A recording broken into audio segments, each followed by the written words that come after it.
வட்டியை விடுங்கோ. அப்படி விட இல்லையா, ஃபைல்லம் தஃபலு ஃபஅதனு பிஹர்பி மினல்லாஹி வ ரசூலி, அல்லாஹ் ரசூலுடன் யுத்தம் செய்ய ஆயத்தமாகுங்க. நீங்க கண்ணியமானவர்களே, அல்லாஹ்வின் நல்லடியார்களே, அல்லாஹ்வோட யுத்தம் செய்ய போனா என்ன கிடைக்கும்? அல்லாஹ்வோட எப்படி யுத்தம் செய்வது? நாங்க சுத்தம் செய்ய போனா எங்களுக்கு வரைக்கிற நல்ல வீடு உண்டு, நல்ல கடை உண்டு, நல்ல புள்ளி உண்டு, புறக்கைக்கு நல்ல மருமகள் ஒன்று வரைக்கிறா, குடும்பத்துக்கு நல்ல மருமகன் ஒன்று வரைக்கிறா, மகன் நல்ல பாஸ் பண்ணிக்கிறான், மகனுக்கு நல்ல ஜொப் ஒன்று கிடைச்சைக்கு எல்லாத்தையும் இல்லமாக்கி விட்டுவான். அல்லாஹ் தஆலா எல்லாத்தையும் இல்லமாக்கி விட்டுவான். கண்ணியமானவர்களே, இதுதான் நடக்க போறது. அதனால துனியாவிலேயும் தோல்வி, ஆகிரத்திலேயும் தோல்வி. பயங்கரமான ஒன்றுதான் வட்டியில கை வைக்கிறது.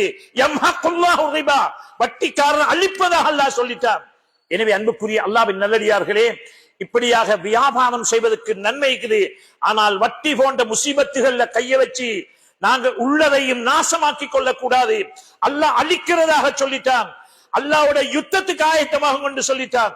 அப்படியான பயங்கரமான பாவம் தான் அந்த வட்டி போன்ற முசீபத்துகள்.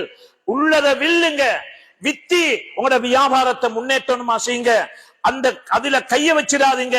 வட்டிக்கு இன்றைக்கு பேரெல்லாம் மாறிச்சு. வட்டின்னு சொல்றல்ல, லோன், ஓடி, கமிஷன், பினான்ஸ், லீசிங் என்ற பேர்ல இன்றைக்கு இந்த நஜீஸுக்கு பல பேர்கள் சொல்லப்பட்டிருக்குது.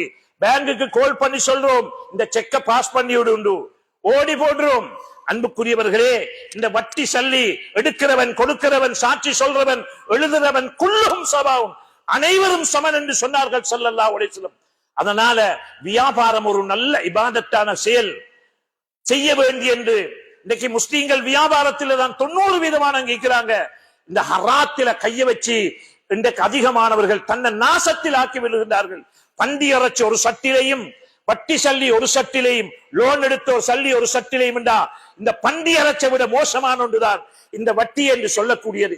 அதனால அன்புக்குரியவர்களே, அல்லாஹ்வின் நல்லடியார்களே, ஒவ்வொரு சகோதரர்களும் தன்னை பாதுகாத்துக் கொள்ளணும்.